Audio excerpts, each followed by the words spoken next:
Although nothing's certain, it's now more likely that we will see a government shutdown at the end of next week. And joining us right now on that, as well as the state of M&A and the economy, is Eric Cantor. He is former House Majority Leader and now Vice Chairman and Managing Director at Moelis & Company. And Eric, you have seen this a lot of times, but this definitely feels like there's no way out at this point. Look, Becky, I think increasingly the window seems to be closing on the possibility that we can stay open and see Washington continue to function and not have a shutdown. I mean, increasingly what you're seeing now is, you know, the faction in the House, which just won't accept the reality of divided government. I mean, when you have divided government, by definition, you're going to need bipartisan consensus on a spending bill, period. The rules of the Senate and the fact that Senate is controlled by the Democrats means bipartisanship. And it just is amazing how people think that somehow you present to the other side an idea that they don't necessarily agree with, and then you tell them, well, if you don't agree with me, I'm going to shut down the government until you do. Right. I mean, it just seems like they've massively overplayed their hands, and there's no way that you can ever appease this group or deal with them. You know, it's just interesting, though. You see what's going on in the Apple store today and all this sort of celebrity air and the selfies going on. The incentive for people to get up in the morning, to go there, to take a selfie is that they want to post it to their account and get more attention.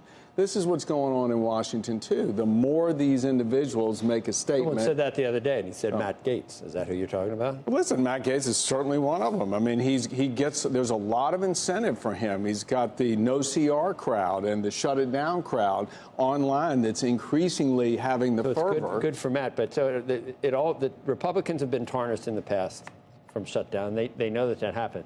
What gets me is, you've been watching the border? Yeah.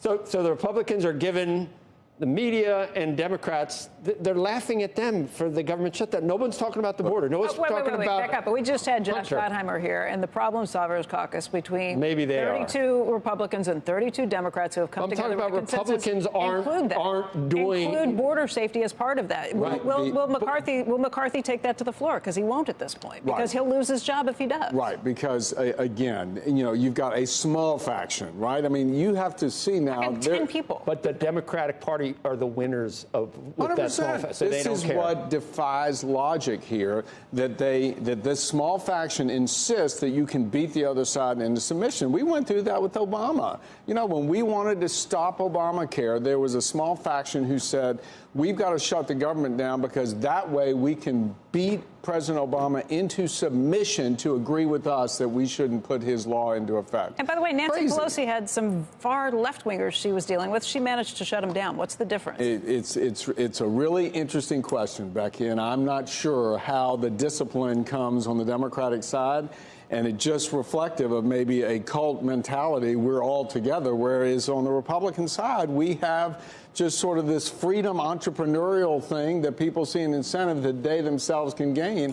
It's a horrible lesson. Once again, they can end up snatching defeat from the jaws of victory. Listen, there was a negotiated settlement. There was a negotiated deal on the spending. I mean, Kevin was able to pull a rabbit out of the hat. He got President Biden to agree to spending cuts. And yet now, you know, this crowd said that's not enough. We're going back on that deal. I mean, it just doesn't make sense. But Joe's right. They are shooting themselves in the foot. They are shooting, I think, the country in the foot. They're shooting the Republican Party and the Democrats say they don't want to shut down. They love what's happening. They love it. The Republicans would love it on the other side if they saw the same turmoil. That's not the point. I don't care. But, but right now, the Democratic whip this morning or yesterday said that it is their price to help Kevin if it comes to that vote to vacate the chair. Their price on the Democratic side is to insist he get rid of the impeachment inquiry, which, again, that's exactly what the Democrats want. You know, so you sort of, they're very transparent about it. So, I mean, they're not clean either. So you got mad at me for happens? being in a bad mood about the state of the country. Well, we've got a great country. I know. I know that. Country. I'm just saying. On top of all this, we've got strikes left and right. What do we do with Ukraine? Now we're arguing about, and that's plays into this whole dynamic. People think, if you can't protect your own border, why are we worrying about Ukraine's border? That's what you see certain factions say. Look, there's just a lot of anger right now among the tribalism, among the populace. I mean, there's just a lot of anger, and at some point, and I think it has a lot to do with the fact that we're going through a political realignment in our country. I mean, you start to see like Republicans in the Senate, like Josh Hawley, come together with an Elizabeth Warren on a bill. You see a Marco Rubio, getting together with a Sherrod Brown. I mean, these are alliances that didn't used to happen. So when you say this is a new alliance, where do we get at the end of this? Because we're still looking at the same with the presidential candidates at this point, kind of locked in. Well, the one common theme is populism right now, and we've been on this anger detour for a while. I mean, sort of my unscheduled departure, and I look back and see it was the beginning of sort of this populist rage.